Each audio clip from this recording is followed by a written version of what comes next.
Shin in the mix, unless it's been taken away. Well, it was banned away in game number 1 earlier just now. And yeah, I expect that to be banned as well. Flash SG doesn't really want to meet that Alice at all. First pick looks really juicy for the Yushin Shin. Draft. Very, very fast draft. Team Team Flash now has the opportunity, yes, indeed, will pick up the Yisun Shin.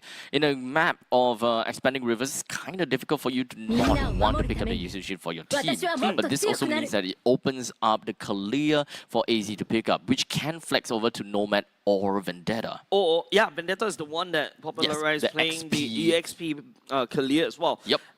Last season. And there's also another thing, right? Absolute Zero could also go back to the Lancelot pick in R3, but Bougie has been so solid on the Feather Airstrike, so they're going to keep the Farsa for this particular game.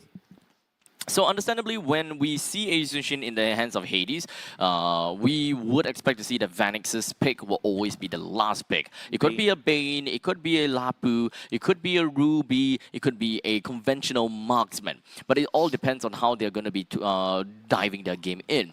One thing's for sure is that there is a Farsa in the side of AZ. So they actually, for Flash, they have a reason to want to go over to the back lines. They can play slightly divey, which is something that Yisun Shin can really appreciate. Lapu being selected by the side of Flash definitely could easily go into Vanix's hands. Closer can also pick it, and that's why Flash actually is quite scary, right? Like Lord Vanix could play. Lord Vanix can literally play these kind of fighters side lanes in the gold lane as well. Grok will be selected by Jay. Definitely looking to try to counter up the Farsa, and of course, if you're side of Absolute Zero, I think it's all about playing picks using the side of the Kalia. But right now, if they reveal that they're selecting the Esmeralda, definitely this is going to be Esmeralda Vendetta, and then a Kalia for Nomad. Yeah, so I think that this is a rather premature pick of the Esmeralda. I think that nothing really points to the fact that they must pick up the Esmeralda for R3. So because of that, they now lost the ambiguity coming into the second phase of the banning stage. So now Team Flash knows exactly what they're gonna have to ban, right? Ban out the gold laners, ban out the junglers, which one that works which one works the best, and which one they want to eliminate. I think ultimately, Lancelot is a hero that they would want to take out because we know that Fake Cutie plays that. Yep, start taking away Hayabusas, start taking away your Lancelots. I think these are the two heroes that Fake Cutie has played. Yep, played two games of Hayabusa, played 2 games of Lancelots. Yep.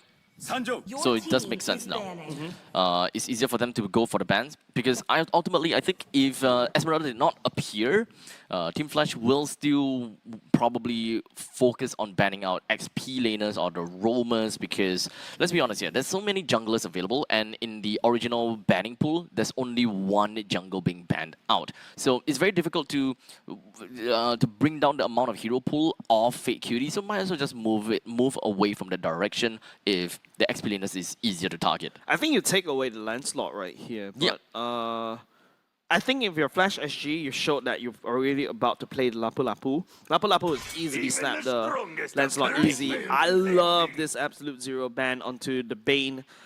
There's something that their roster is definitely very weak at because the Tsunami Slam makes you very predictable where you're gonna go, and then after that you got your Farsa to go into the Feather Airstrike. You're basically a sitting duck for the Deadly Catch. Exactly. Deadly Catch is a very good answer for the Farsa, and it's understandably what should be taken away. Carry. Oh, that's telling. Okay. Flash SG maybe going into a very tanky side lanes as well, right? Now, understandable, yes. Now it's like what, 80% chance of raining meatballs? No, 80% chance of basically Vanix going to go for your side lane fighters. The 1-1 will be selected by Silas. Okay, so this is going to be a little bit of a switcheroo, right? The 1-1 onto the side of AZ instead of Flash now. So Flash now has the opportunity to play, I would say, Ruby, right? Ruby is still a hero that have very good mobility. You still have got poking potential against the 1-1 in lane. And let's not forget, you can reach very deep in to deal with that Farsa with a Flicker plus I'm Offended combo. Yeah, and you're not afraid of being catched by the Kalia, right? You get caught by the Kalia. In fact, you want to go in. Yeah, basically it's a free gap closer. If you use Kalia to catch the Lapu Lapu, it's also another gap closer. So yeah, I echo what you say. Even Tigra looks really good right here, but hold on a second. Oh, okay. Oh, okay. What? Okay. So I can understand that burst potential that they needed out of the mid laner, just so that they can deal with an Esmeralda. Something that sustain heroes really scared of is those bursts. That's gonna be a Vanix Uranus. As a 1-1. No. Oh no. Oh man, I want to watch that one. No way. That would be funny though. That will be kind of dumb. Hey, come on! I come up with good ideas. I mean, it's gonna spice things up for sure. Exactly. I love watching spicy stuff, but I can't take spicy. Oh, Yeah, weak. I am. Same. Both have very weak stomachs. Yeah. In fact, it's better to not have spicy stuff before a cast. Yeah. But right now, it's like, I was thinking like, you can have like some spicy drops coming up from the side of Team Flash, right? Like you could bring the Uranus over to the cold lane and watch the 1-1 just suffer just a little bit right there as you just laugh your way around. But the Uranus is definitely going to be dealing with the Esmeralda. That's going to be a neutral lane. But definitely a lot more pressure on Curtizi, right? Curtizi, game number 1's a little bit awkward on Lunox. This is my first time seeing Curtizi on a Kagura. Now, understandably, I would say that having a Lapu or a Ruby, they generally do the almost same thing. The one thing that the Lapu excels in is the fact that he does have crowd control immunity during the skill, using the skills that he casts with it inside of the Bravest Warrior mode. So I think that can be something to help him to get closer and closer. Nomad. Oh, download just a little bit. But being saved by just the sheer passive heals that he's getting right there. Because of burst potential, I think that the burst potential from AZ is still relatively scary, right? So I think that as long as they put the as long as they are able to get the Lapu deep into the fight with the crowd control not being locked in by Tsunami Slam, that's all good. While for the Uranus, I think I feel that the Uranus pickup against the Esmeralda is just more of a comfort pick for Closer. Because I don't remember seeing him, seeing Closer play Lapu before. Let me check. Yeah. I honestly don't think that he played Lapu before. So, I mean, I no, understand. he hasn't. Yeah. He's played Esmeralda in 3 games of Uranus as well. Yeah. So, definitely sounds like comfort. Otherwise, in most cases, I wouldn't recommend picking up a Uranus. Not just because of the fact that he is just, well, he does nothing against an Esmeralda, but altogether, it's just a sitting duck for both of these two teams. Just leave them alone, let them do the passive damage. Or maybe that's what they're trying to do, right? Here comes an expanding rivers. Have definitely a lot of eyes on Closer to really wreak some havoc in the backline. Hopefully we'll be able to just catch onto the Farsa. Because I've seen, I think, was Uranus kind of nerfed before? Can't exactly remember, because I remember there's a period of time when it was a Uranus jungle patch, and then everybody is just like running the Uranus around, and it's absolutely hilarious. Yes, correct. There was a patch whereby the Radiant Armor stacks will skill the damage of your Ionic Discs, and in the meantime, oh, hold on. Curtizi finding onto Fake Cutie, blows him up with help also of the Mountain Shocker. Vanix also takes down Bougie all the way off screen as well, pushing Absolute Zero all the way back to the base, giving Flash SG that turtle. So, to answer your question, Uranus used to have this thing whereby his Ionic Disc have 2 ways of stacking, right? The more you hit the enemy's heroes, the more damage they receive. So just by itself, in XP lane, he already deals a lot of damage. And then the patch also allows his Ionic Disc to scale based on his Radiant Armor stacks, or not the Radiant stacks. So he hits like an absolute truck that allows him to play jungle so well. Even right now, he can still do jungling decently, but I think that the Ionic Disc stacks is way better than the Radiant Armor stacks back then. Oh well, Absolute Zero right now, I think, losing the jungler early just now, the jungler lost the purple buff, allowing, giving the farm to Hades. Hades allows to take the turtle. I think that's a double whammy for the side of Flash SG. A lot more stable in terms of the early game. We need to see how the transition all the way to late. You can see the Mountain Shocker activated already as well. Hades looking to gank. Unfortunately, Hades is not going to be catching anyone, but the Monster Shocker is going to review quite a bit. They found Vendetta down to the bottom, but they don't have a way to really crowd control him or lock him down in place. And ultimately, it's still very early. Team Flash, they don't really have a lineup that can help them, lock people in just yet. But they're mostly just going to be looking at objective fights, not exactly more of a skirmish kind of kills. Yeah, you can start to see Flash closer, cutting the waves against Vendetta already down in the bottom lane. And most of the members for the side of Flash SG seems like Jay will explore up top for now.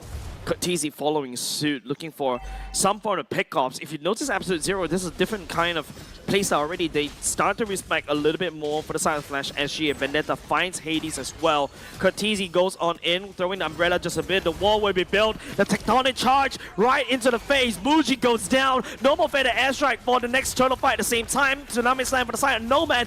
Nomad tries to heal up the rest of the members. Fake Cutie down low just a little bit. Kurtizi will go down first. Vendetta slaps him down as closer Ionic Discs turn around as these two teams trade mid laner for mid laner. We're looking at about 700 gold lead in favor for Team Flash, but the fight is not exactly over because players are just all across the map at the left side. Vendetta is all the way in the face of Jay. He definitely have information as to where the Yuzu Shin and the Grok is. While the main fight for Absolute Zero, 4 members is just cowering within of their own jungle waiting for the perfect opportunity to jump in. Vendetta holding down 3 members. Mother Shocker will be committed by the side of Team Flash. Buji goes into the Feather airstrike. None of the members on the side of Flash want to deal with that one. At the very least, they know, they have information the Feather airstrike is gone. Ooh, Salas does commit to the crossbow attack, and if you notice, Absolute Zero is just Tom and Jerry, Flash SG just spreading their HP bars all the way out, but it is going to be Absolute Zero taking down closer first. This is very scrappy, I'm not gonna lie. Yeah. The Esmeralda is just total disrespect, knowing that Team Flash right now, they don't have an answer for this Esmeralda. You can just keep on proxying and just keep running about, and ultimately, I'll say that AZ kind of have the same thing. They can't do anything about that Uranus unless they really throw a lot of resources onto him. Hades down low already. That's the damage coming up from Buji. Pushing away, even though he's two deaths, he's actually still hurt quite a lot. And that's also because Yushin is such a glass cannon. And I think right now, Flash SG, they need to play around Jay. Jay is actually picking up 2 kills already as Vendetta going up against Vanix. I think it's just going to be a pool noodle fight once again. I think there's a bit of switcheroo. Absolute Zero unlocks Salas to start roaming around the map.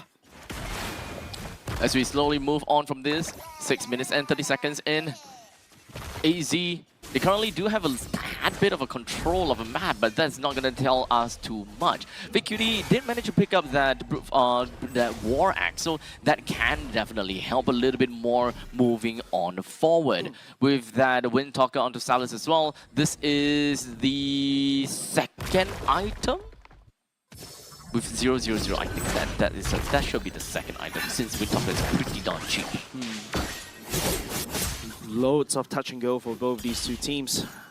Sizing each other up, right? There's nothing to be gained on the map but to defend each other's bases. But there's not a lot of pushing power coming out from the side of Flash SG. They are definitely waiting for Hades to farm up as quickly as possible. But Salas, ooh. Why is he hurting himself? This is really just about a farm game. For the airstrike, TZ will be able to dash away. Here comes the tectonic charge, catching onto Vendetta right now, getting stun locked right here. All the way gets blocked in by the wall, but he's still alive as the Esmeralda. Once again, Flash SG unable to find anything at all, even after they've committed so many things. The Phantom Execution in the nick of time will be able to find Kurtizi. That Pixel Brush, super dangerous as Salas cracks open top. Ah, this is not dangerous grass, but hey, this is more than enough to be able to find these very sneaky spots to really deal with Kurtizi. For the airstrike once again to try to zone, denying the entrance coming off on the side of Vanix, and now they have to try to go on in. The Mountain Shocker will be tagged on to Vendetta for now, buying some time for Fake Cutie to secure the turtle for themselves. And now the members on the side, Absolute Zero finds Hades, and that's not exactly ideal for Team Flash. Yep, Team Flash is currently pretty done spread out with a couple of players in the middle lane clearing wave. A couple is just floating around, and of course Hades a little bit too far and deep in, trying to steal the turtle away. Alas, it didn't really didn't work so well for Flash as they lost Hades, they lost the turtle, they lost the bottom lane, and I think that potentially, top lane, Top lane's already cracked open by Salas earlier just now. Yep. Team Flash is actually taking a lot of L's right here. It's Vanix trying to make a play with the Bravest Warrior. Thank God for the damage reduction, allowing him to survive just a little bit longer against the damage coming off of Fake Cutie. As such, the game is slowly tilting in favor for AZ. The early game mechanic of Team Flash is supposed to work more in their favor, as the gold lane and the XP lane can leave the lane so much earlier to apply pressure in team fights. But AZ, they took control of that game with 2,500 gold lead for themselves. In terms of power spike, Curtizy can pop off, Vanix can do decently, but you gotta have to remember that AZ do have a bursty assassin in the name of Fake Cutie, a bursty mage from Bougie, who can both of them be enabled by the pick-off mechanic of a Kalia. Yeah, you can see that Curtizy is struggling to find any form of damage right there, right? Like 0-2-2 is his KDA. And Closer is desperately trying. And if you notice, Flash SG is constantly getting distracted by Vendetta, allowing Absolute Zero to do wonders around all across the map, right? Speaking of that, it is mobility game for AZ too. They can do that.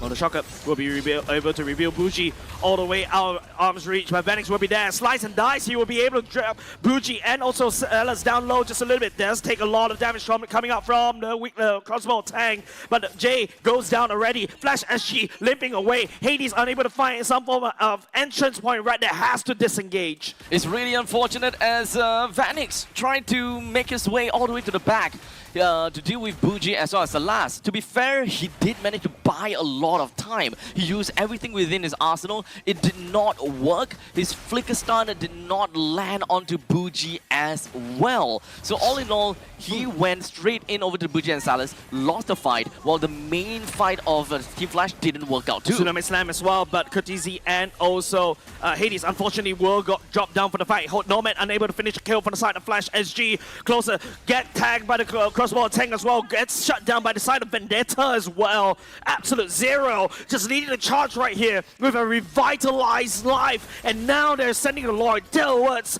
Flash SG. An absolute lack of damage from side of Team Flash, and they are definitely showing something about this all the way through down in the middle lane. And Vanix trying to go for Bravest Warrior onto Vendetta, but Fake Cutie is right there. Main target is looking at Curtizy. Curtizy is down low already. The wall will be built by the side of Jay, but it is going to be Nomad just dragging Jay right into the snapping jaws of Bougie. Gets taken down, and Hades on the Yishin Shin, unable to do anything but watch his robot goes down. In fact, most of Team Flash, they can only watch. None of them can really scale very strongly over to the later stages of the game.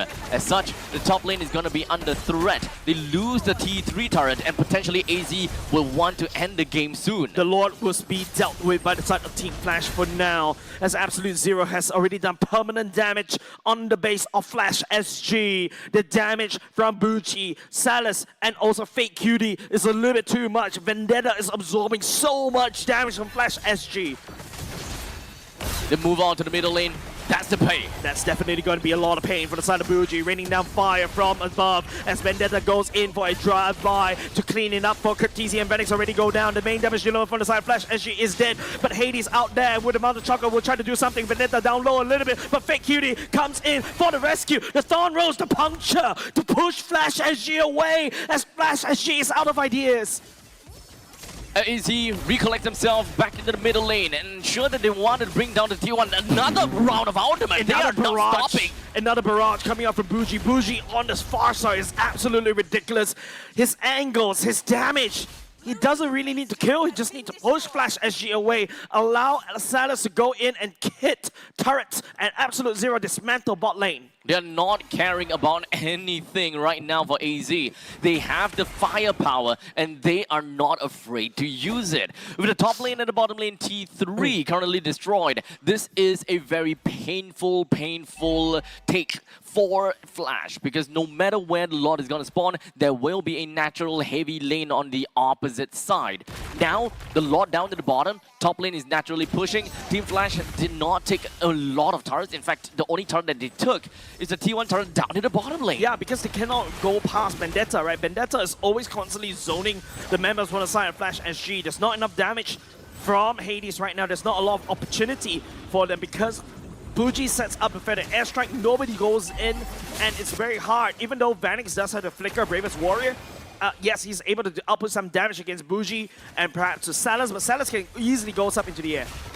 Doesn't seem like the game is going to end just yet, but Flash is going in. Kurdizi can't able to find anything though, but now Vendetta will be able to find him instead, picking up a killing spree. Vanix can find Bougie as Salas picks up Hades as well. The jungler for the side. Flash SG is already down. Vanix trying to spin for the win. Bravest Warrior is already activated up across the line. Tank will be able to tag onto them as well. He's left alone against the members on the side. Absolute zero, and he gets slain as Flash SG limps all the way back as Fake Cutie will be in the base, threatening to aim it, and Closer will be there to pull Absolute Zero away. It doesn't really matter as Flash SG losing their lives and also potentially, and no, it is the base that they lost as well. Looks like it's not a pattern after all. We were thinking maybe maybe day one of the game, but day one of the week is, you know, 3-game series. Day 2 of the week is a 2-game series, but no, not gonna be the case at all. Go right before the Ishishin's damage can be felt. As such, ladies and gentlemen, here we have the MVP of the game goes to Nomad, playing as the Kalia coming in. With a total of 80% kill participation, definitely is the driving force of the team as he creates massive amount of opportunities with all these knockups when it goes for the title strikes. And let's not forget, when it comes down to all these Tsunami Slams and just pulling individual targets, melting them down with the assistance of Farsa as well as the Lancelot. But I also feel like another honorable mention in terms of MVP, Bougie, man. He's just whenever a lot of pressure. A lot of pressure, right? Even though he doesn't really need to kill, right? He just needs to slap down the damage. Not only just the Uranus, but also Yishin. The pressure is felt. The main damage dealer from the side of Flash is definitely going to be Yishin. And once the Yishin is not confident in stepping into that artillery strike, that's it. That's really hard for Flash as you to scrounge up any form of damage. Just take a look. Earlier just now, Vendetta on the Esmeralda. And it's just basically untouched, right? He can absorb so much damage, and nobody from the side of Flash SG can deal with him. I think ultimately it's just a very simple lineup for Absolute Zero to execute. You catch someone, you burst them down, while you have someone in all the way in the front to create chaos, such as, in this case, most of the time, is Vendetta as the Esmeralda. You buy time, you peel for the team, you keep everyone zoned away, while your entire team just focus fire on whoever has been pulled in by the Tsunami Slam. And not to forget, at that point in time, 1-1 would be in a more favorable position. It's really entirely up to AZ how they want to tilt that entire fight towards, if whether they want to move it in away from Salas or closer to Salas, just so that they can pop off with the crossbow of tank. Yeah, on paper, you know, the roster coming off of Flash makes sense. Like, yes, you just have to deal with Bougie, right? There's a lot of tools for them to deal with that. Vanix Flicker, Bravest Warrior, Jay with the Tectonic Charge. To a certain extent, Kurtizi does have the teleport to basically open up the umbrella and then after that stun everybody. But then, I think Kagura in this particular patch, unless you are like well known for the Kagura, it is very hard for you to execute it because, you know, you've got the likes of Vendetta around there, which you cannot burst her down. You got Fake Cutie right there that could just find these squishies and eliminate you very quickly. And Flash SG doesn't really have that secondary marksman to become that backup plan. Because Ishin, yes, he's technically a marksman, but in my opinion, he acts more like an assassin. Yeah, he's a lot more like an assassin, let's be honest here. As ultimately, if he's not able to get those early game fights and early game kills, he don't pick up farm. Let's just put it. Let's just put it honestly. Team Flash, they want to play together. They want to go for the burst.